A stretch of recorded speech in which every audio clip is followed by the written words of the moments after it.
Hey, everybody, it's Bob Smith, and welcome to the first ever Christmas edition of the Outdated Entertainment Hour.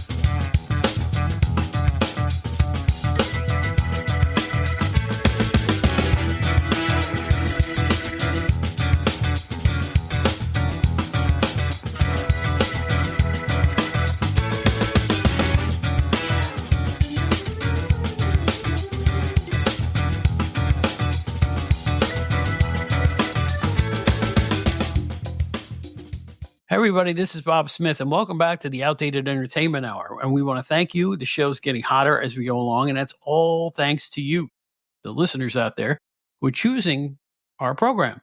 As you may know, I'm also the host of the Outdated Wrestling Hour. But this show is all about entertainment in all forms. We've had shows about theater, B-movies, rock bands, types of music, stuff like that. But this one is all about Christmas entertainment as we enter the holidays. And this will be our final show of 2024. We will be back the first week of January in 2025. This has been a really great experience for me. I didn't know if it would take off once I started a secondary podcast. Again, it's exceeded my expectations, and that's thanks to all of you and our wonderful guests who have been with us throughout every show. Speaking of guests, we've got a real radio pro, Michael McCurdy, I should say. And we're going to go over all forms of Christmas entertainment, from music to TV to films, you name it. I think you'll have a lot of nostalgia on this one because everything's old that we talk about. So grab yourself a candy cane and hot chocolate with a sprig of mint, I guess. Is that Christmassy enough? And we'll be back in just a couple minutes. First, a public service announcement from the wonderful, classic but not outdated guitarist Joe Walsh. And we'll be right back with a lot of fun. Don't you dare go nowhere or Santa will put you on his naughty list. You wouldn't want that. I mean, I would, but Santa doesn't.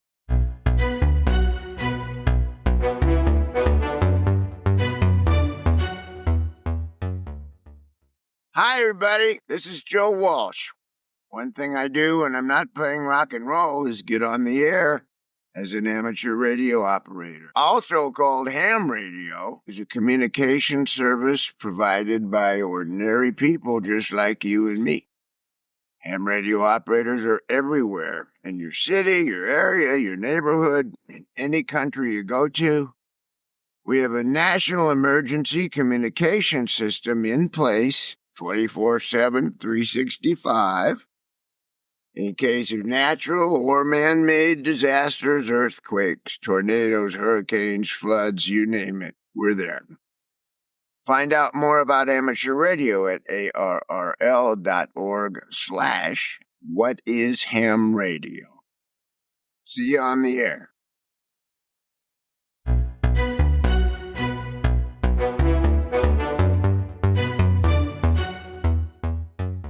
Well, I hope you're in the holiday spirit because I got a fella here who is definitely in the holiday spirit. He's a radio professional, a really knowledgeable fellow, and I'm really happy to have him making his first appearance on the Outdated Entertainment Hour. This is Mike McCurdy. How are you?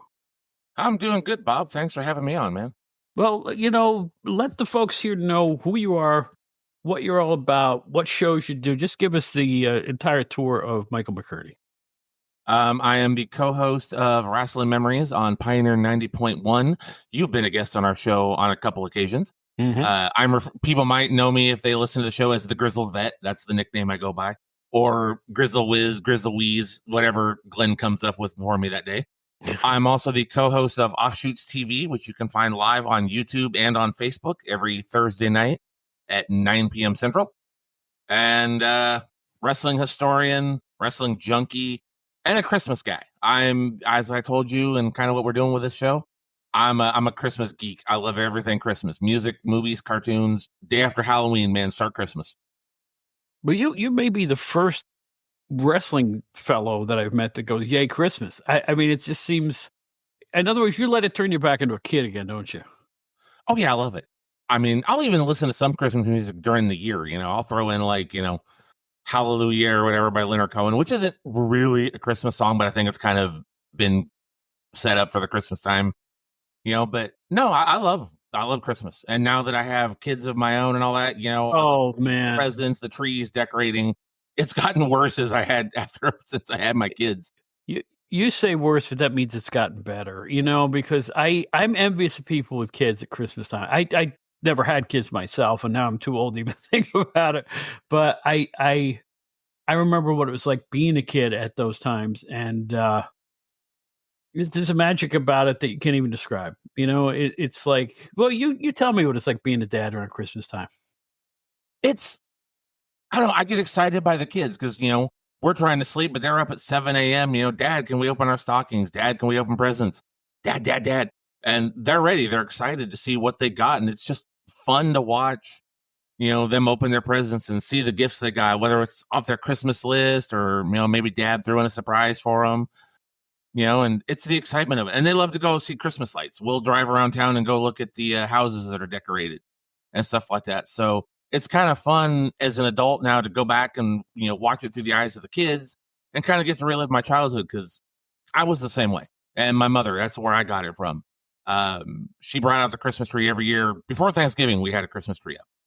And my father and I would untangle all the lights and put the lights up around the windows and put the lights on the roof. And we'd do, decorate the Christmas tree. And Mom would put out all her, Santa dolls and all her, knickknacks and everything. And that was just the holiday every year.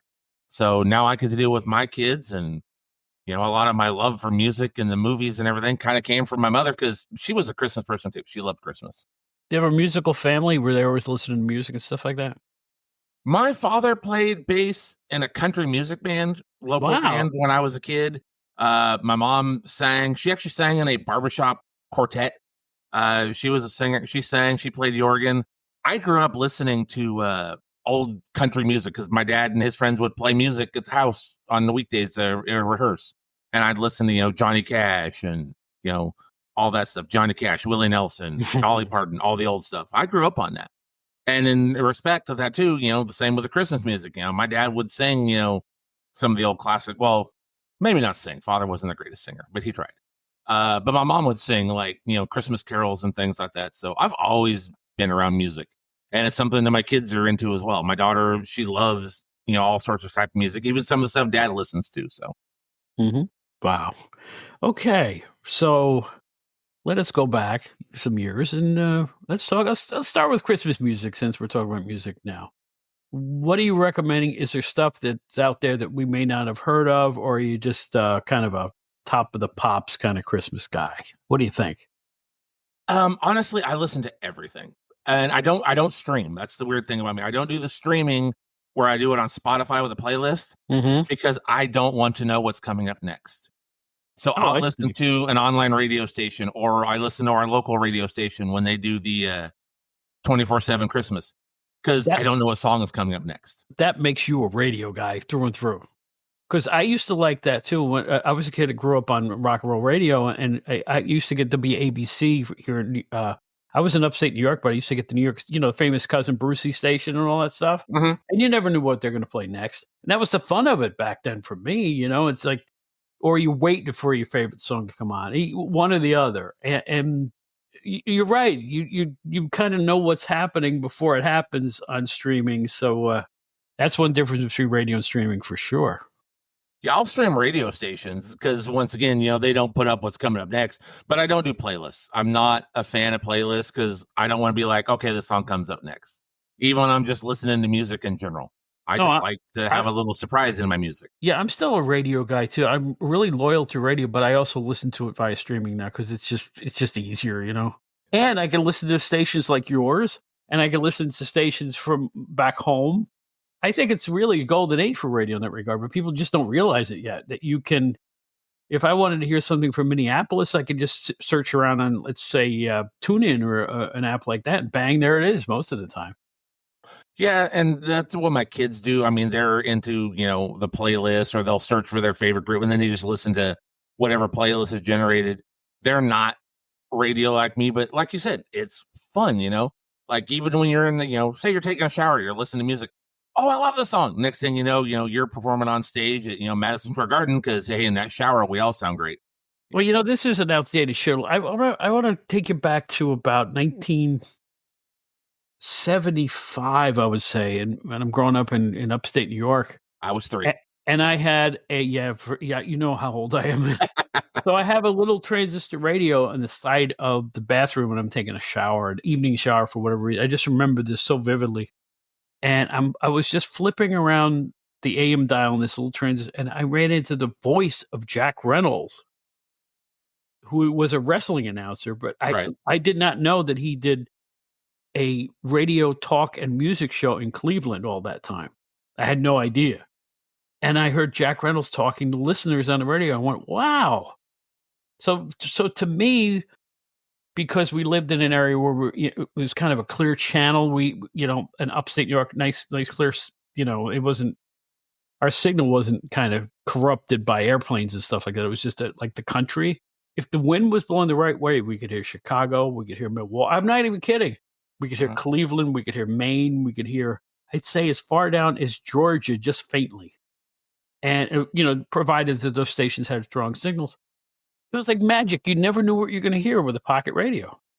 Oh, I used to love tuning in, like, back, because I don't know if AM is a thing much anymore, but the AM stations where you tune in and you crackle and you just get that knob just right. And you pick up some station playing like, old classic rock and roll, or as I've mentioned to you before, that's how I listened to Dr. Demento when I was a kid, because I could tune in this AM station. And sometimes I'd get it really good. Sometimes it'd be a little, crackly or scratchy, but, if you tuned it in just perfect, and that was kind of fun. It was like discovering something. How many times have you been driving and you got a cool out of town station and you're really enjoying it and it starts to fade? Isn't that the worst feeling? And you're sitting and you're trying to drive and you're messing with the knob, trying to get it back in, but it just isn't working the farther you go. I guess people don't have to deal with that anymore. We had that when we moved out here. I don't drive myself. I have a disability that doesn't allow that. But we had the radio on for the first part of our trip, and we'd be listening to like a cool station. As we're driving through, moving out here, it would start to drive up. So we'd be trying to tune in to find something else, and we'd be right in that area where we couldn't find anything. So eventually we switched over to, I just started putting CDs in a CD player. But when you're on the road, it's like, oh yeah, what a great station. You're into the cool song, and all of a sudden it just starts to trail off. Something else bleeds over the top of it. You're listening to Led Zeppelin, and 2 seconds later you're listening to, Pastor Brown and the Gospel Revival or whatever. There's an FM jazz station here that I really enjoy because they have blues music on it, and I'll be really digging it, and then it starts to, the other stations start bleeding into it, like you just said. So that's one way that streaming kind of makes it better, because I can get that station on a streaming app. So it's kind of cool. So let's get into Christmas songs. Go. What do you want to talk about Christmas music? What do you have in mind? I'm just a fan of all of it, and you've had Glenn Bragan on here on your other show with me before, and he knows about this. And for me, sometimes it's the worst Christmas music I can find, or that really kitschy thing I can find. I love it. I have a collection of it. I have John Travolta and Olivia Newton-John doing a Christmas album. I have a Bob Dylan Christmas album. Oh yeah, I remember when that came out. Yeah. I just like to find the random, like I'll still go to record stores and look through the holiday section and find the random CDs of, I'm like, okay, I'm going to pick this up because I love that stuff. Because, it's still Christmas music, some good, some bad. I found a punk rock Christmas album I thought was really great. I've got a heavy metal Christmas album. I just enjoy the music. Like one of my favorite albums, I listen to it every year, is A Very Twisted Christmas by Twisted Sister. That is like one of my all-time favorite Christmas albums because, in my opinion, Dee Snider is a really good vocalist. And I love some of the songs he does on that album. Dee Snider is the nicest human being on the planet Earth. I've had some good luck in running into him a couple times. He is the legitimately coolest dude you will ever meet. I just want to say that out in public because, he's when you meet him, he's not a rock star. And he's down to earth. He does a ton of charity work here in the Long Island area, and I got to give him his props. He's one of my favorite people. He really is. I'm a little jealous. I would love to meet Dee Snider someday. That's and my all-time favorite metal band. You would not be disappointed if you ever met Dee Snider. And I'll tell you how I know him, and which brings us into more about Christmas records. before I started my journalism career, I had to get a full-time job. And I was a manager for the Record World chain here in the East, a big record store chain. I think they had about 35 stores dotted around the East Coast. So I managed a couple of their stores. And one time we had a record signing, and groups would come in and sign albums. People would line up outside and get their autographs. It was right when their first album on Atlantic Records with Twisted Sister came in. Okay. And I was the cassette department man. This is how old this is. I was the cassette department manager. I used to sell cassettes and stock cassettes and keep track of the inventory and all that stuff. He comes all the way to the back to meet me. What's your name, man? I said, my name's Bob. Hey, nice to meet you. I'm Dee Snider. And we just started talking. Unbelievable guy. Wraps his arm around you. Man, I'm so glad to meet you, blah, blah, blah. Never met a guy that cool in rock and roll. I mean, he was just like a normal cat. And they lined up, and people we had a turnaway crowd for them. And then we had another local artist, the Zebra, that signed with Atlantic Records too, and they came in about a month later.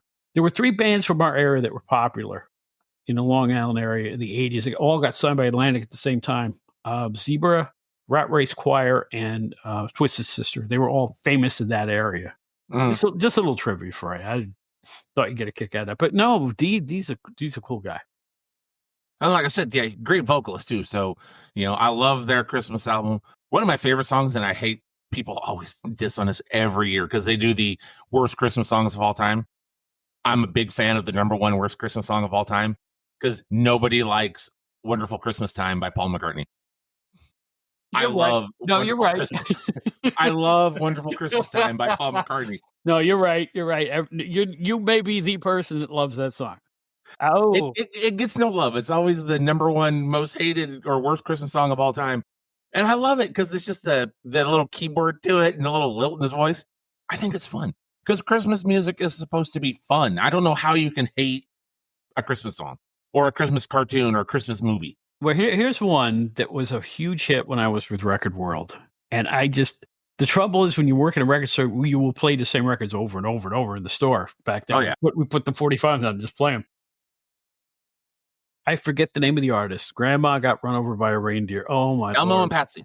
Oh, yeah, Elmo. Thank you, Elmo and Patsy. I really learned to really not like that song. I thought it was kind of amusing the first 200 times we played, but when we got to 2000, it was getting old real fast.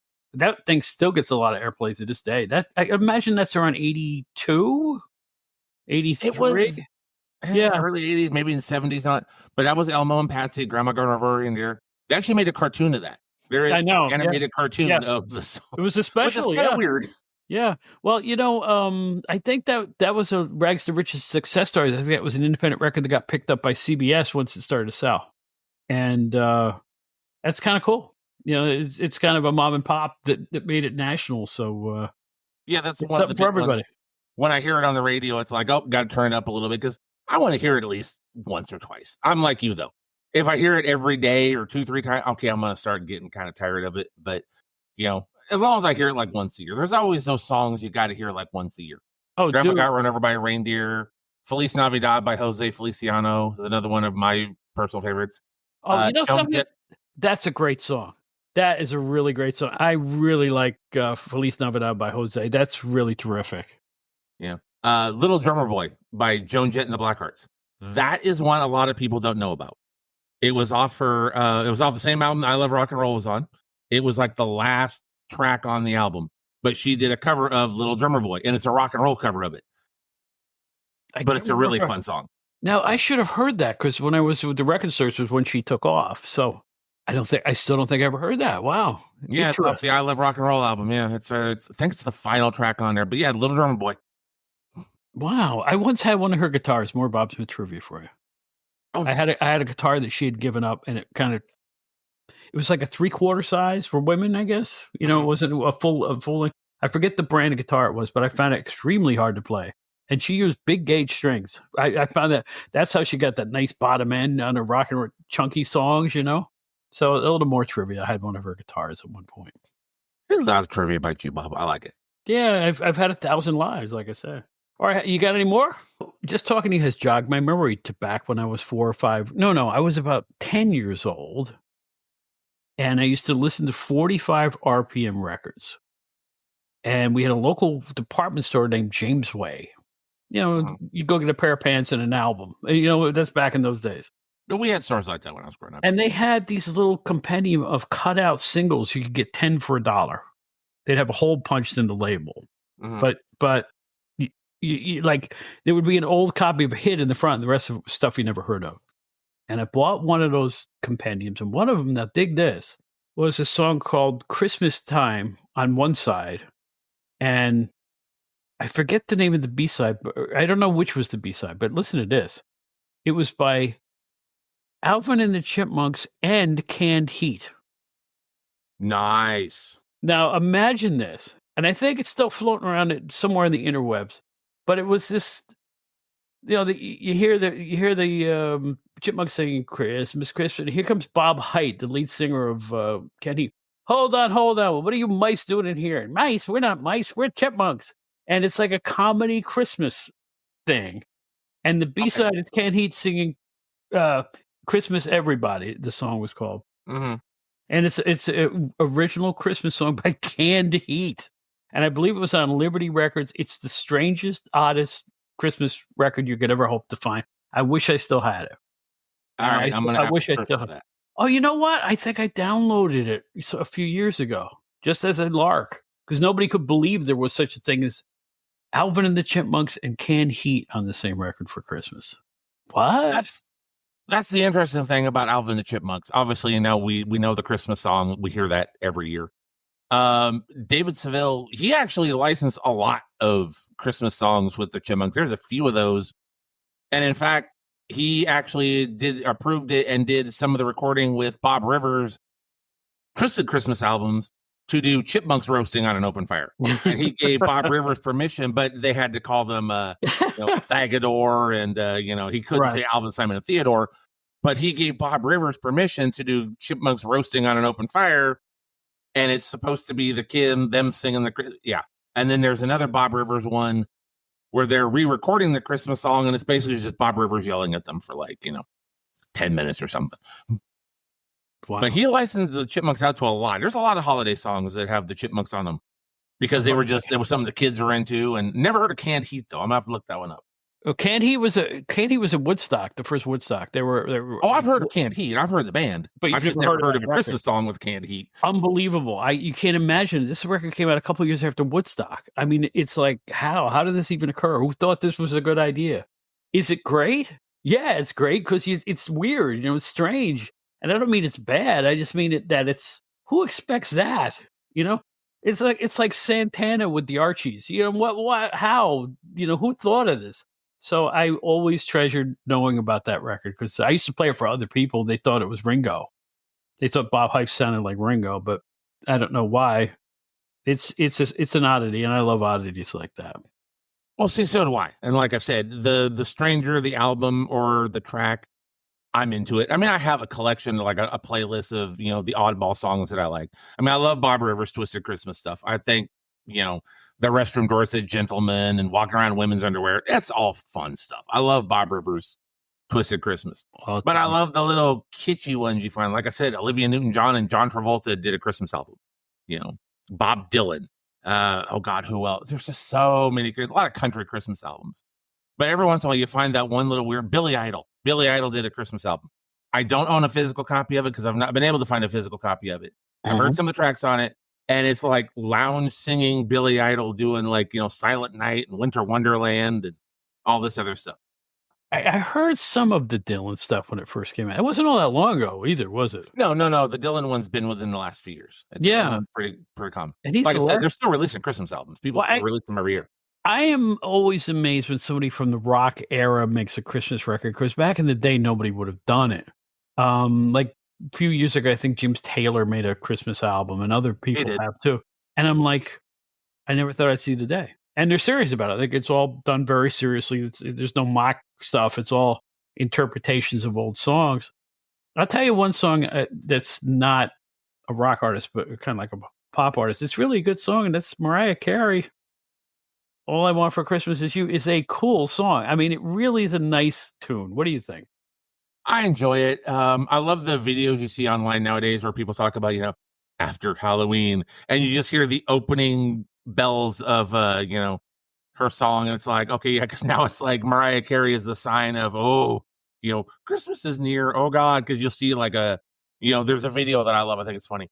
It's her in the red and white Santa dress, and she's in a glass like containing like a snow globe, and somebody shatters the snow globe, and the music starts to play, and then the bottom video says it's Christmas time because they released Mariah Carey, and here we go with All I Want for Christmas Is You, and yeah, she's kind of like the signal, along with Wham. I think she's gone with it too. I think she is Miss Christmas now. I think she bases her whole career around the Christmas season. Why not? She sold the same record for all these years now, and it always goes. She does a Christmas concert every year. They broadcast it on NBC, and she does a Christmas special. I think she plays the Garden every year too here in New York, and it's why not? People would die for that kind of fame after 30 years of the music business, or whatever it is. So it is what it is. And it's fun. I mentioned Wham. There's a game, I don't know if you've ever heard of it, based on the Wham song Last Christmas. And it's referred to as Whamageddon. And what you do is you're supposed to see how long you can go without hearing Last Christmas by Wham. Like there's actual Facebook groups where people will post, day 37, have not heard Last Christmas. It's people see who can go the farthest, because Last Christmas by George Michael is one of the songs that gets played incessantly. It took me a second to associate the name, and then the song did pop into my head because now I got the melody in my head. Okay, which Mariah Carey, I believe, does a cover of at some point. Probably that probably gets covered a lot, I would think. So, do we want to segue into television now? You segue wherever you want to go. I'm armed to the teeth with television, cartoons, movies. All right, I'll tell you what. We'll go in the middle. How about cartoons? Christmas cartoons. That's an interesting thought. Go right ahead with that. Well, you got your classics. Rudolph. Frosty the Snowman. 'Twas the Night Before. Well, actually, not 'Twas the Night Before Christmas. That's a different one. Santa Claus Has Come to Town. There's the classics. My personal favorite, though, is the one I just mentioned. It's called 'Twas the Night Before Christmas. And it's a Rankin Bass production. I'm sure you know that day, because Rankin Bass was like one of the leading animators back in like 70s and all of for the anime show. They do one where it's a town that Santa Claus is not going to come visit for Christmas. Santa Claus is skipping the town because somebody wrote a letter to Santa Claus saying he's a fraud, and Santa Claus is not coming to visit. So this clockmaker, Mr. Trumbull is going to build a clock, and at midnight it'll play this song. Come along, Kris Kringle, and Santa will hear the song, and it's going to attract him, and he's going to come to the town. He's going to save Christmas with this clock. Well, there's this little mouse who's the one who wrote the letter to Santa Claus, and he wants to see how the clock works. So he goes and messes around with the clock and breaks the clock, so the clock doesn't work. And he realizes what he's done, and in the Christmas spirit, he's going to fix the clock. The clock will play the music, and and Santa Claus will come. And of course, he fixes the clock, and Santa hears the song, and Santa comes to visit, and he goes to Mr. Trumbull's house.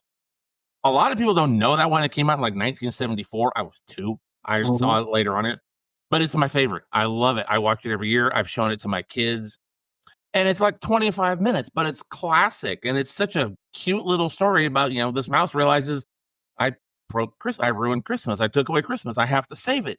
So he's going to go fix the clock. And at the last minute, the clock plays and Santa comes. And 'Twas the Night Before Christmas. That actually sounds great. I never heard of that. There's one for me. I never heard of that one. You can find it. I'll just search on YouTube. 'Twas the Night Before Christmas animated. Rankin Bass. There's a little mouse. Like 25 minutes. And a lot of people don't remember that one. It was on CBS. I remember it vividly as a kid because I remember the little song that they sang about "You Hope and I'll Hurry." And I remembered that song, and I would sing that song as a kid. So as I got older, when the internet became the thing, I looked it up and I was able to find it on the internet. So now I have it. It's on YouTube, and I watch it every year. Because for a while there, that was back in days, regular television. You only had 2-3 channels. When you saw your Christmas cartoons, Christmas time, you saw it once. You didn't have a VCR. So if you missed it, oh, well, wait till next year. So I never saw 'Twas the Night Before Christmas every year because I might have missed it, didn't see it in the TV guide. But, that was the way it was back then. You had one shot. Was this made as a TV special or something like that? Yes, it's Rankin Bass. It was just one of the cartoon Christmas specials they did back in the 70s. Interesting. I'm going to look that one up. I'm going to chime in with mine now. Okay. We're talking about being a little kid, and so I'm 4 years old, right? And my parents bring me into the front room. He said, "There's a cartoon on. You want to watch this Christmas cartoon?" And I said, "Sure." My brother and I, who was 3, I'm 4, we sat down to watch a special on NBC, a musical special called Mr. Magoo's Christmas Carol. Yep. I can barely talk about it without getting misty-eyed. Like I say, it's the first television program I ever remember of any kind. You know, I was just 4 years old. As I continued to watch it, NBC showed it for several years. Usually it's a Christmas special, obviously. And it had an amazing score. It's a musical. Like Mr. Magoo is playing Ebenezer Scrooge on Broadway is the theme of the thing. So it's basically a Christmas Carol, just Mr. Magoo's in it. And they have original songs in it by a couple of legendary Broadway writers, by Jules Stein and Bob Merrill, who did Tony Award-winning Broadway shows for years. Mm-hmm. The music is spectacular. I mean, it's like really good. Now, animation-wise, it's that kind of cheap-looking 60s TV style animation. You know, that's what Mr. Magoo looked like. That was right, all Mr. exactly. Magoo was. Right, exactly. But overall, it's a tremendous feat. By the way, it was the first ever Christmas special for television on a network of any kind, according to what I researched on it. But that's, you know, forget all that stuff. I just keep picturing myself being real small, watching it in front of the TV, and it just gets to me. It gets to me. Listen to me, will you? Because it's like, the world looked so big and bright then, and nothing made it look bigger or brighter than Mr. Magoo's Christmas Carol. And I'll leave it at that. See, that's the fun thing, once again, with my kids. One of my daughter's favorite cartoons, she loves Mickey's Christmas Carol. So every year we have to watch Mickey's Christmas Carol with Mickey Mouse as Bob Cratchit. Obviously, Scrooge McDuck is, you know, Ebenezer Scrooge. But she loves it. So we watch it every year. And when I was a kid, like I said, 'Twas the Night Before Christmas is one. I watched Mr. Magoo's Christmas Carol. They aired on MeTV. You can usually catch it on MeTV or one of those like retro TV channels. Yeah. They air every year. I was about to say, I think I've seen it listed on a couple of the freebie type. Yeah. The streaming MeTV Tunes, those type of channels. Yeah. By the way, have you seen MeTV Tunes? It's awesome. Oh, I love MeTV Tunes. Yeah. Oh, yeah. That's where I find my underdog and all that stuff. So. We had Brian Solomon in the show talking about that. We are big animation fans, and we were excited before it came out, and it gets better. I think it's tremendous. Usually before I go to bed, I'll pop on a Yosemite Sam or something, just one episode before I go to sleep, just to calm me down and put me to rest. But last month they did that the Bugs Bunny birthday special, and it was like all day long Bugs Bunny cartoons. And I left the TV on that channel all day. Yeah, my kids are like, "Dad, why are you still watching Bugs Bunny?" It's Bugs Bunny. But yeah, no, MeTV Tunes, and it's a new channel. So I'm really hoping they kind of get into the holiday spirit and we get a lot of the like old Christmas stuff. I can't imagine that they won't, because they've invested a lot of money in getting the rights to a lot of those studio cartoons, particularly. So I think you'll see some Christmas. I'm sure you will. So what about other made for TV Christmas specials that you remember? We all know about Frosty the Snowman, which was big when I was a kid too. Burl Ives, based off the song and all that. Burl Ives, Burl Ives was the narrator. Mm-hmm. What others were there? Of course, Rudolph too. Was that Rankin Bass too, or is it similar? Yes, that was the Rankin Bass one. They did a lot of the stop motion, because Rudolph the Red-Nosed Reindeer was the stop motion animation. It had the Frosty was an actual animated cartoon. I can go Santa Claus Is Coming to Town, which is kind of the origin of Santa Claus, the baby and all that, and he grows up and he becomes Santa Claus, and there's the snow monster that's trying to stop everything. Everything. Yeah, I remember that one. Yeah, I don't remember the name of that one either. Shoot, but that's another classic one. Yep. And then there's new ones. There's Olive the Other Reindeer. I don't know if you've ever seen that one. Yes, sure. Drew Barrymore is the voice. And obviously it's a play off the Rudolph cartoon because she's Olive the Other Reindeer because the song. And then of course new shows. New cartoons still come up. They'll do like my kids will watch the stuff when they were little, and you'd see like Paw Patrol Christmas. Doc McStuffin's Christmas special, whatever the big cartoon is at the time. They'll usually do a Christmas special on Disney Channel or something. So, but for me, it's still the classics, like Charlie Brown Christmas. I was just about, so I put my finger in the air as you said it. The Charlie Brown Christmas is a work of art. That is just a wonderful half an hour. That great Vince Giraldo piano music in the background. A perfect half an hour. It's one of my favorites. There was an episode of Pawn Stars a few months back, and a guy brought in a original, like one of the first pressings of the Charlie Brown Christmas album, and it's worth a solid few $100s as a collector because it's not just people who collect Christmas or it's people who listen to jazz and music like that. They're picking it up because of Vince Guaraldi. Is that his name? Yeah. Yeah, they're picking it up because it's his album. He was one of the best musicians at that time. And yeah, it's a huge album just off that. It doesn't have to be Christmas. It's just music aficionados love the music. And you know what? I can picture myself listening to that. You don't need the special if it's the full on versions of the tunes that were in the show. Yeah, that's some pretty good music right there. A little jazz, a little atmospheric music. It's just awesome. And that's the thing too. They tie music into the cartoons. It's not just a straight cartoon. There's usually always a musical score, and a lot of them have like one little song, like 'Twas the Night Before Christmas has that song that I can remember in my head. But music and cartoons, they kind of tie together, and same thing with Christmas movies, Music ties together a lot of things. You're a music guy, you can agree to this. Music ties together every form of entertainment. It does. Movies, television, whatever. Because without music, you've got no background, you've got no sound. For example, look at the movie Castaway with Tom Hanks. There's 45 minutes of that movie where there's no background sound. It's just him on the Castaway Island, and you don't realize that until you're watching. You're going, whoa, because you're used to hearing some sort of musical score in the background, even if it's just like a piano thing or something to tie everything together. You don't have that. You don't realize it. Music ties together like so much, and music sparks memories. I hear a song on the radio and I'll be like, oh, this is from that one, that show. And then I'll want to go see that show because that song, triggered it for me. And especially at Christmas time, I'll hear a song that I play on there, and I'll be like, oh, I want to go see this movie now. So I'll watch the movie, or I'll be watching the movie and hear the song. And the next thing you know, I'm looking it up on my Spotify because I want to hear the whole thing. Music just is music for me. If I look at everything on Christmas, music is my favorite part. I love everything, but music is my favorite part of Christmas time. I've got the radio playing pretty much 24/7 if I can during the holidays, just because I love music in general. And at Christmas, it's happy. It brings back memories and things like that. So absolutely. And of course, since we're talking about film now, the Christmas movie that wasn't really a Christmas movie, It's a Wonderful Life, which was a flop when it was first it failed to the movies. Yeah, but it was television that made that a hit. And to this day, it actually fell into the public domain for a while. I don't think it's public domain anymore. I think the movie got purchased or the rights to it. It did. But yeah. any station, and the reason you saw it on TV so much is that any station could show it because it was public domain. I want to say NBC.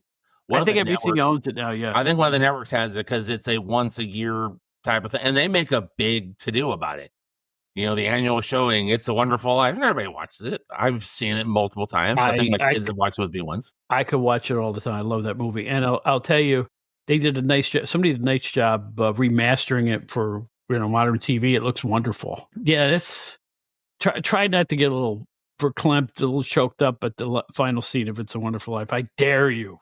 No matter how many times I see that final scene, it just gets to me. Every time a bell rings, an angel gets its wings. Oh gosh, pull those heartstrings a little harder, will you? Jeez, all his friends are there. My gosh, that's heavenly. It's heaven. It's heaven on earth. I'm cheesy about that. We always decorate, and we'll always have like some sort of bell thing, and like one of the cats or the dog will walk by and make it ring or whatever, and I'd be like, oh, an angel got its wings, and my kids are like, Dad, you're so corny. Like, that's a great scene because you knew. Oh, Charlie got his wings, or Clarence. Sorry, not Charlie. Clarence. Yeah, Clarence got his wings. Attaboy, Clarence. Yeah. And of course, there's one that kind of left me kind of dry. I was never a fan of, but a lot of people are. Miracle on 34th Street. The Which Macy's one? Santa. The original. Oh. The original from, I can't even remember the cast. It's so old. But that was on Channel 11 here in New York every Christmas season, as far back as I could remember. I know they've remade it a bunch of times, but I'm talking the actual original one, not that made-for-TV thing or whatever it was. But there's been made-for-TV. There's been theatrical releases. Miracle on 34th Street has a lot of, but I know the version you're talking about, the original one, and I've seen the original one multiple times. Yeah. For some reason, it didn't ring for me, but I watched it later on, like I'd say about 10 years ago, and I liked it a little better. Maybe it was because it was too lawyery, maybe I didn't understand it as a kid, but it didn't make sense as a kid, but but as an adult it was kind of more fun that way. Yeah, I've seen it. It's kind of funny. One of the Christmas movies I like to watch every year is A Very Brady Christmas. You remember when they brought the Brady Bunch back together to do the Christmas movie? All the kids were getting together for Christmas, and they still show that. Oh yeah, runs every year. They still really show it somebody shows that every year during the holidays. One of the channels will show that thing. But if you remember, Mike was the architect, was doing the building, and the building and Mike was trapped, and it was Christmas, and they all sang together. And Mike got out. They're like, "Oh, it's a miracle!" And they pan back, and they're at the corner of 34th Street. I always remember that joke when they pan back. Yeah, it was a miracle on 34th Street. I'm like, oh God. Yeah. Wow. Yeah, no, they still show it. Interesting. They still do. Yeah. Now, there was a movie they used to play at my local theater when I was a little child, the 50-cent Saturday and Sunday matinee. A Christmas movie entitled from, I think it was 1964. I could be off a year or two. Santa Claus Conquers the Martians. Yep. I actually own that on a DVD. I found a DVD of that one day. So you like it? You like it a kitschy kind of way? This is so bad it's great. That type of thing. Yes. Yeah. Yes. Me too. That's one of my favorite things about the holidays. Like I said, the worse, the better it is to me. If it's cheesy and corny and kitschy, I love it. Plus the song, and they spelled the song lyric out at the end of the movie, and you're supposed to sing along with it. But but they call it Santa Claus, SANTY, instead of Santa Claus in the song. I'm like, that's not right. As a kid, I'm thinking that's not right. But I guess some people pronounced it that way. Yeah. But no, I've seen that one. And I'm going to state this as a fact: Die Hard is not a Christmas movie. Anybody wants to email me and fight me about that, I'll give you my email address at the end of the show. No fighting, please. Die Hard is not a Christmas movie. I'm sorry. No, it's not at all. It is a movie set during Christmas time, but that movie could be set at any time. It is an action thriller about a man trying to stop a terrorist attack. Great movie, mind you. Don't get me wrong, but it's not a Christmas movie. No, I wouldn't even. Well, I wasn't going to broach that one, but you're right. I'm glad you brought that up because I hear that all the time. It's Christmas every year. No, it's every year. Gremlins, Die Hard. Gremlins kind of a Christmas movie because it is Christmas present and things like that. But even that one, I'm a little kind of on the line about. You know, a movie that isn't really a Christmas movie either, but I thought it was hilarious, was Bad Santa. See, I think that's a Christmas movie. I love Bad Santa. You do? Okay. I love Bad Santa. I think that's a Christmas movie. I own that one. I own Bad Santa too. I think those movies are great. Billy Bob Thornton is this drunk Santa Claus. Right. I'm trying to have my lunch break. He's just yelling at the kid. John Ritter, God rest his soul, is so funny in the first Bad Santa. He was never funnier than he was in that film. He was so good. So good. Yes, he was the beleaguered GM of the department store. He was the general manager of the department store. I mean, deal with Willie and all that. Yeah. Yeah. I mean, just totally unlike him too. Cause we all know John Ritter as a physical comedian, do a lot of slapsticky type stuff. Here, he's just acting as this nebbishy, department store guy. And it just was comic gold. That's a very, very funny movie. And then Thurman, remember, the kid, he was like, carves the pickle, and it's a great movie, and I consider that a Christmas film. Okay, yeah. I think that's a great one. How about the National Lampoon, or not? Excuse me, the Vacation Christmas, whatever it was National called. Lampoon's Christmas Vacation. Right? Yeah. You bring that is my all-time favorite Christmas movie. That's your all-time favorite. That's my all-time favorite. Okay. I never miss it. I have it on DVD. I have it on Vudu. I have it on so many streaming services. I never miss that movie. And I laugh like a moron every year. Even though I know what's happening, I laugh when the cat gets electrocuted. My favorite scene is when they're at the dinner table and they're eating the turkey and the table shakes. And you hear the dog. Is the dog okay? Oh, he's just hacking up a bone. Yeah, he got it. And I just start laughing because it's just so stupid, but it makes me laugh every time. Is the dog under the table hacking up a bone from the dry turkey, and the whole table's like shaking and all the plates are clinking and everything else. The squirrel in the tree. The uncle lighting the cigar and setting off the septic tank because Randy Quaid's cousin Eddie is emptying his sewage tank into the sewer. The chemical tank into the sewer. I love National Lampoon's Christmas Vacation. I quote it. Hallelujah. Where's the Tylenol? I quote it. I say the things to people that walk by. Merry Christmas, Merry, happy, kiss my ass. I do it. I love it. I can quote lines from it. I laugh every time, and I never miss it. Wow. That's your favorite. Interesting. All-time favorite. I'll have to take that under advisement. Something? I hate to admit this. I've never seen it. That one never escaped me.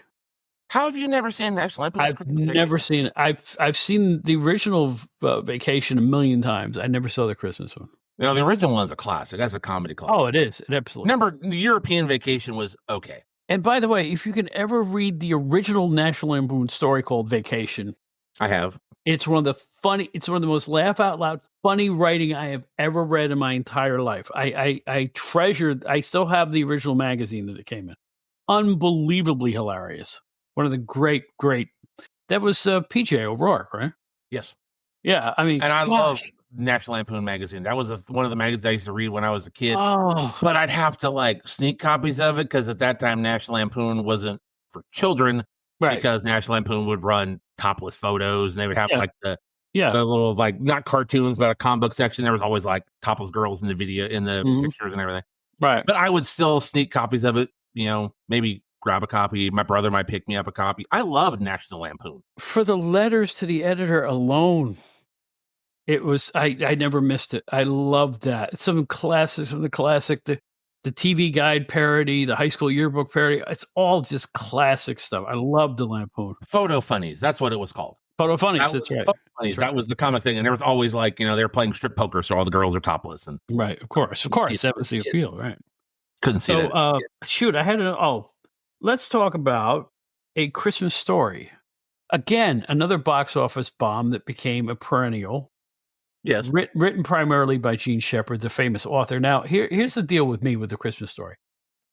When I was a kid, for some reason, we got syndicated into a local college station, Gene Shepard's nightly radio show from New York. Mm-hmm. And I used to listen to it as a kid. And before I went to sleep, it was on at 10 o'clock at night, 11 o'clock at night, something like that. But I would listen to Gene Shepard. And he used to tell some of those verbally, some of the scenes from that on his show, because that was his stuff. Most of that stuff is culled from his books that he wrote of the Christmas Story. Yeah. People don't realize that. You can read the chapter, but the Bumpus Hounds and stuff like that, it was and I was already a Shepard fan when I saw the film, and I thought that's one of my favorites. I mean, I don't know why they show it on a 24-hour block on TBS and TNT or whatever, because that's a little much. But I will say, when I first saw the film, I was so delighted that one of my favorite authors got a little famous for about a couple of years. Do you enjoy that one too? Oh, I love A Christmas Story. In fact, every year, I'm a guy, I wrap presents on Christmas Eve. Because with kids and animals, if I wrap them too early, they're going to poke around. So I wait till Christmas Eve to wrap the presents. So I turn on A Christmas Story, and that's what I watch while I, wrap the presents. And my father was a big fan of that one. And he passed away 2009. And he loved that movie to the point where every time when the dad gets the leg lamp and he, fragile. And my dad, it must be Italian. He would say the line every time. That was his favorite line in that movie is his dad, fragile. It must be Italian. I'm like, yeah, Dad. Okay. As a kid, I was like, oh, Dad, you're so corny. Now I watch the movie and he reads the fragile. And then I hear my dad in the back of my head. It must be Italian. Okay. Mm-hmm. So now it's a really kind of a fun memory for me. But no, I like A Christmas Story. And then they did they did a really bad sequel of it at one point. But just recently they did a sequel to it, like 20, and it's Ralphie taking his kids back to his mom's house. Or dad's passed away, but he goes back there for Christmas. It came out a couple years ago. It was I heard about that one. Yeah, HBO Max or Paramount. It was fun. It kind of said you saw some of the characters from the original one, so there was some fun to it, a little nostalgia. I'm still a fan of the original. Yeah, but it is a classic. But yeah, 24 Hours of a Christmas Story every year. So I mean, Gene Shepard was the narrator himself, and on the first one, and Darren McGavin, who thought he could do comedy? I only knew him from straight dramatic roles. He was hilarious as the dad in that film, like you say. My father, used foul language like an artist uses paints and oils. Oh yeah. Oh God, whose father didn't act like that about the car and everything? It's just great. It's just great. And reacting about the neighbor dogs. Oh, come on. It's just really, really funny. So and the turkey in there that just set him up. Ended up at the Chinese turkey. Ended up at the Chinese restaurant for Christmas dinner. Yeah. Yep. Yeah. It's just great. So what else can we pull out of our sleeves here? What else we got? Oh, good Lord. I could think forever.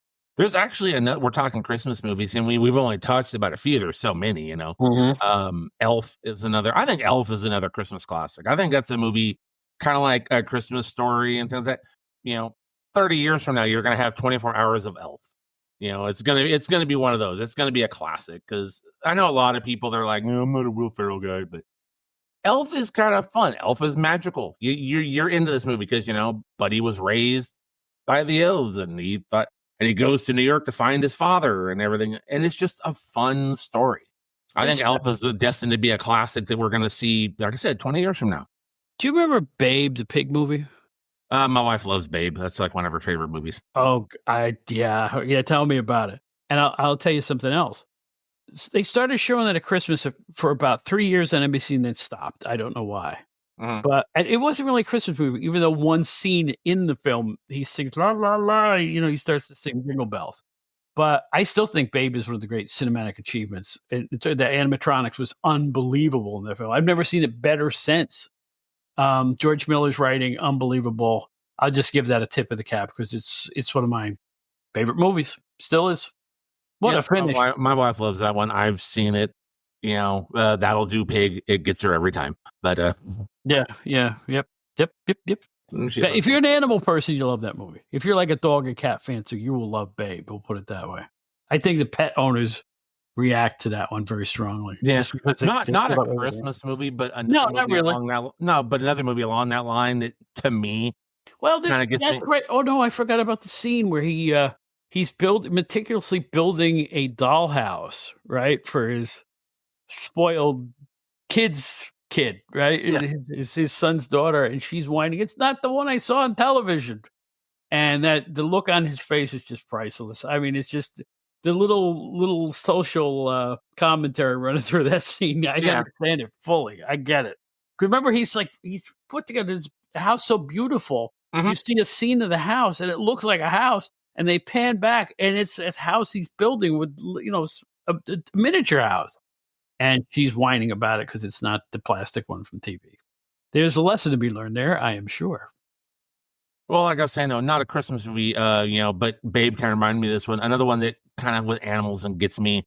I was a fan of Charlotte's Web, the animated film as a kid. The live action Charlotte's Web, I think is really good too. I missed that one too. I'm not even familiar with that one. Charlotte's Web? Yeah. Never seen Charlotte's Web. Not even the animated? I read the book as a kid. I never saw either film. Wow, you need to catch up, Bob. I'm telling you. Even my kids watch Charlotte's Web. They, but the live action one, they've got Julia Roberts as Charlotte. Robert Redford, Oprah Winfrey. What? Right? The voice cast of this film is amazing. This entirely escaped me. Why am I hearing about this for the first time? Yeah, this came out. Oh God, early 2000s, maybe late 90s. But yeah, it's a live action Charlotte's Web. Yeah, Robert Redford, Julia Roberts, Oprah Winfrey. The voice cast is just amazing. But it's another one kind of like Babe, and it's just a sweet story. But then you see the live action animals, and you just kind of fall into this, like, and then the end happens. You're like, but Years ago, Michael Medved wrote a book called The 100 Worst Films of All Time. Oh boy, I've probably seen a lot of those. And a Christmas film made the list. It was an animated feature called Santa and the Three Bears.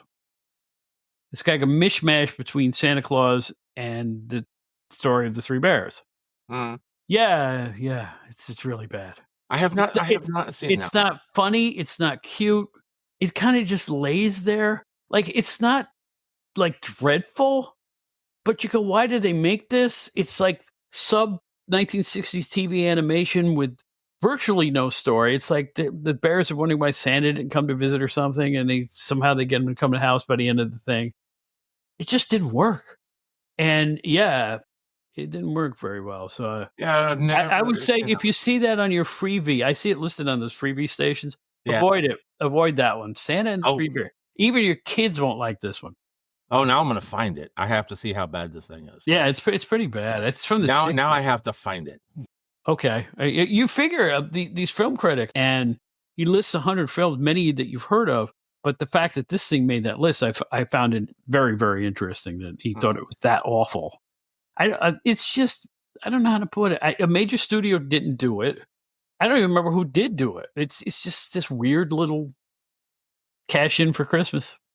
Some people put together. Yeah. There's a few of those. Mm-hmm. Yeah. But other Christmas movies, though, and we're talking, like I said, we're talking classic one. We mentioned Miracle on 33rd Street, Elf.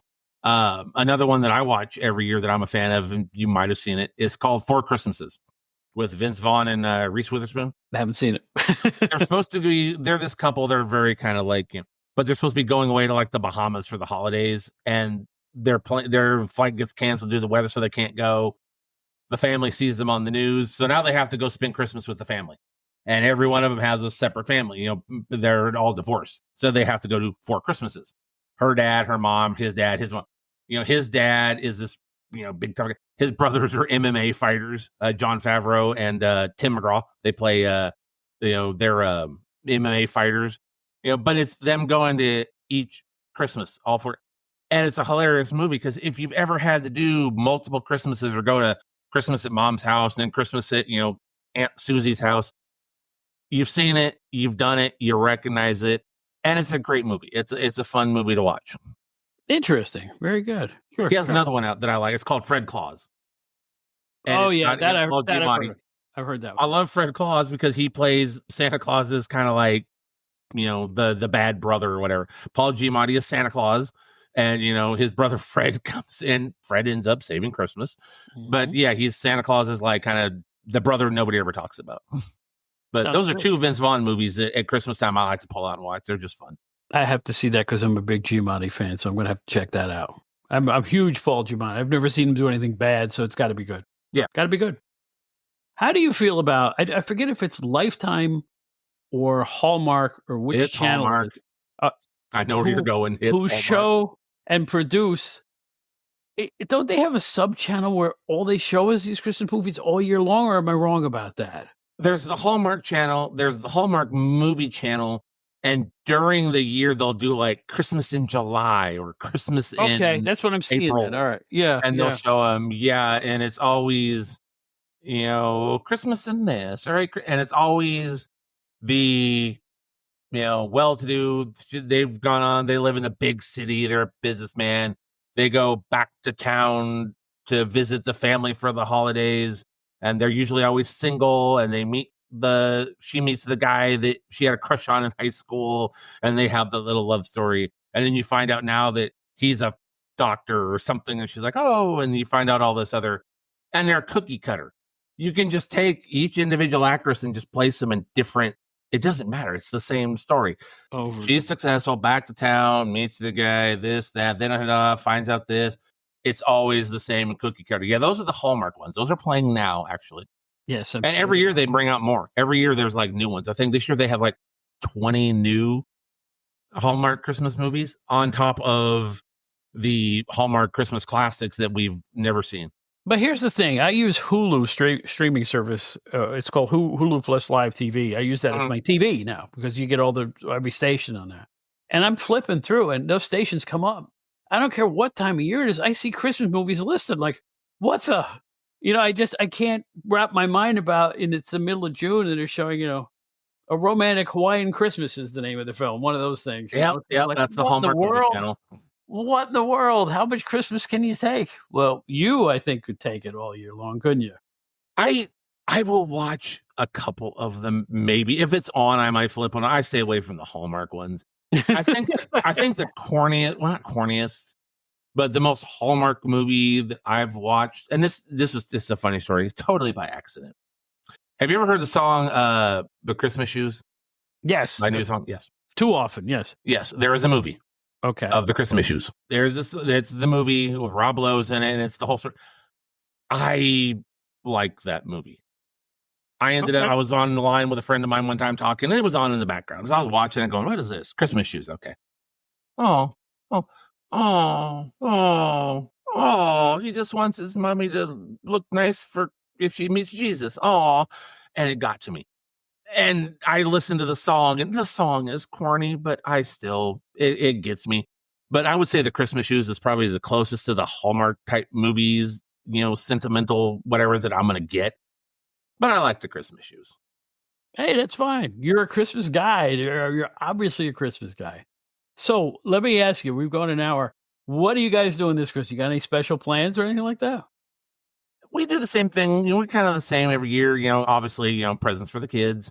Me and my wife, the kids, all our families back home in California. So it's just us during the holidays. But, we'll take the kids out to go see the lights. There's a park here nearby. They do this whole Christmas light display with music and all that. So we go out and check that out.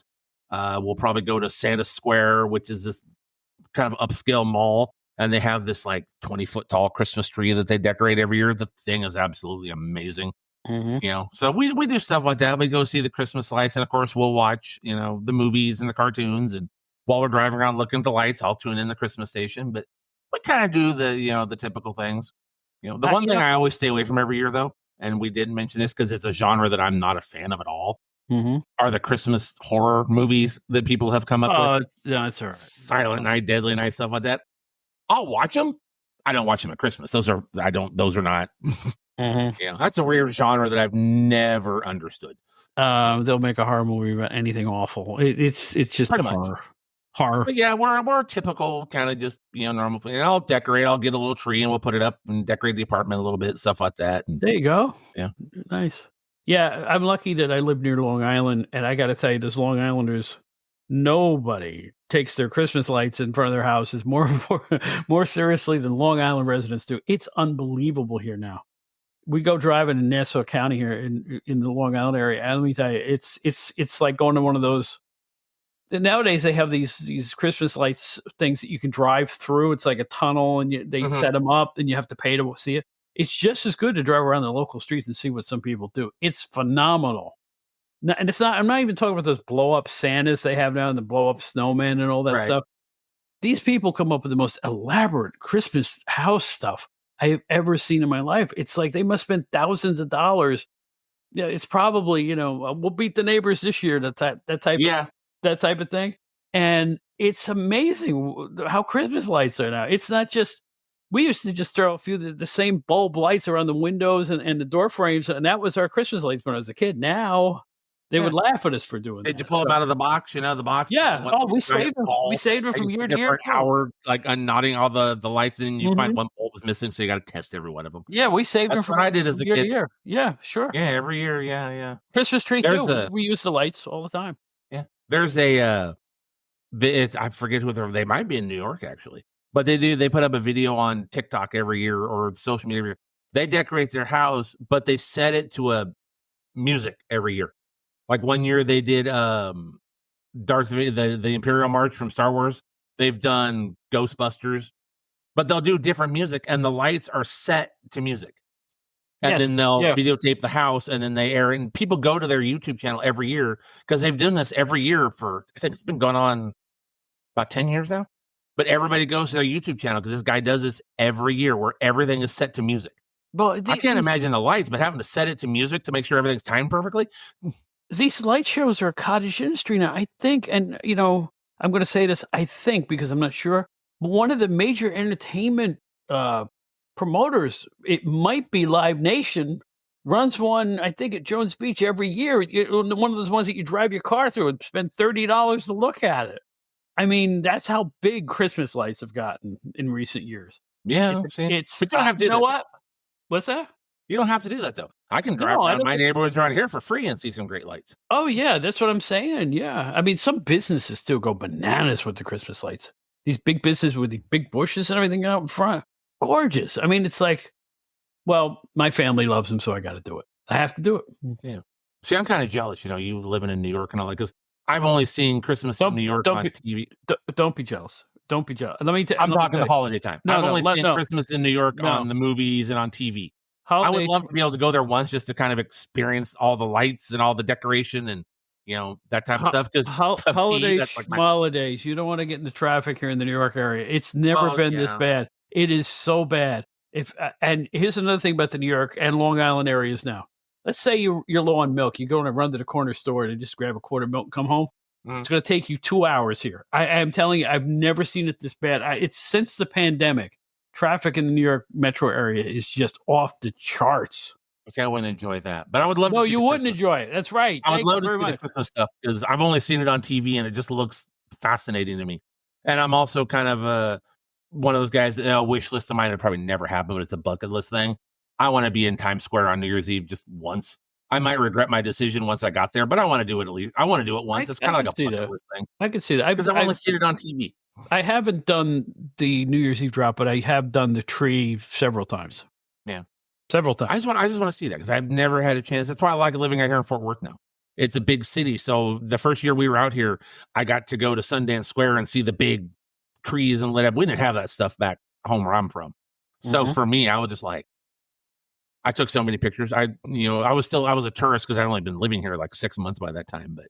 My first Christmas out here, I was fascinated by all the light displays because it's a big city. So Dallas, Fort Worth, we went and saw all that stuff. Right. Let me live vicariously through you. He's sitting in Fort Worth. How's the weather down there in Texas right now? Today it was 70 degrees. It's starting to get wintry here. We've had our first couple of days in the 30s at night, I think, for maybe about 4 days. And tomorrow it's going to get warm again. It's been unusually warm. We haven't had any rain here in like a month, 2 months. It's terrible. We get cold around December, January, and it'll be like a week or so where everything's in like the 20s and the teens. Really? In Fort Worth, really? For like a week or so, yeah, we get it. But it's only like, December, January. We'll get like a hard freeze, and it's like in the 20s, and then it warms right back up again. If you do get some icy precipitation there, do people freak out? Oh, God, yes. 2021, I think it was. Mm-hmm. We referred to it as Snowmageddon because that was when, like, I don't know if you heard about this, but ERCOT, our electrical supply company, the grid was shutting down. Yeah. So they were having to shut down power. That was when Ted Cruz tried to leave to go to the islands and they caught him at the airport and he had to stay. That's right. As soon as it started to freeze, our own freaking Senate representative went, I'm out. Texas is bad. There's a video you can find. It's a news thing. There was, when the snow started hitting the ground, it was a 64-car pileup on the freeway. Like, it was just this endless, yeah. 64 cars, like, smashed into each other, tractor trailers, cars, because there was snow underground. When it starts to get snow and icy, I don't even go outside. I stay in the house. It's safer. Well, I'm from upstate New York originally, and that in a very snowy area where I grew up. The Albany area gets a lot of snow every year. So I learned how to drive in snow. There is a technique to it. You have to kind of feel your way around it. And by all means, slow down a little bit. That's the problem with some people. When they're not used to it, they'll just drive like normal. And that's where the trouble starts. Yeah. No, Texas and the snow and the rain. When it's raining, you'll hear the sirens because there was a car wreck. Once it starts raining or snowing or icy, it's just people forget how to drive around here. Well, so folks, we stay put. This much I know. I hope we all have, some of us who want it. I hope everybody out there who wants one gets a nice white Christmas this year. I know a lot of people who love it when it would snow on the ground at the holiday time. You down there probably won't get that, but I wish you an amazing Christmas, a great new year. And I want to tell you that both Glenn and you, I'm really glad I met you guys. It's been one of the big pleasures of this year getting to know you two. And I appreciate you let me on your show, and you guys will probably be on my show against too. So thanks. I appreciate it. Well, thank you, Bob. I appreciate you coming on the last couple years. Be great if I could talk. I only do 2 podcasts. Why am I not talking well today? Folks, during the recording of this podcast, not only am I not able to talk, I had a leg cramp so bad I was practically laying on the ground for about 5 minutes. He was, folks. I saw it. I am all messed up tonight. I don't know what it is. Is it Christmas? Huh? I don't know. It's the weather. You know, your age is getting so. You know, it's like, you know. Thanks, I used to make fun of my grandma because her hip would bother when it got cold. Now when it gets cold, my knees start to hurt, and I'm like, oh, okay, grandma made sense now. So yeah. Yes, but Bob, no, man. You were the first guest to say at your age. Thank you, buddy. No, I've had a hell of a run this past summer, so my age is starting to catch up with me this year. So yeah, but you know what? You're right. I play up the age to do these outdated shows. You know, because it's like I always say, outdated is a goofy word for classic. We're talking about classic stuff here, and nobody does this classic Christmas stuff like Mike McCurdy. Proud to have you on the show, man. We'll have you on again soon. How's that sound? Anytime, man. I listen to your shows every week. You know, I always listen to this Outdated Entertainment. Love to come on here. And I'm sure, you know, in 2025, Glenn and I will have a subject come up that we'll need, you know, your opinion or your feedback on. So we'll have you on again. All you got to do is call. I'll be there with bells on. Christmas bells, probably. Michael McCurdy, everybody.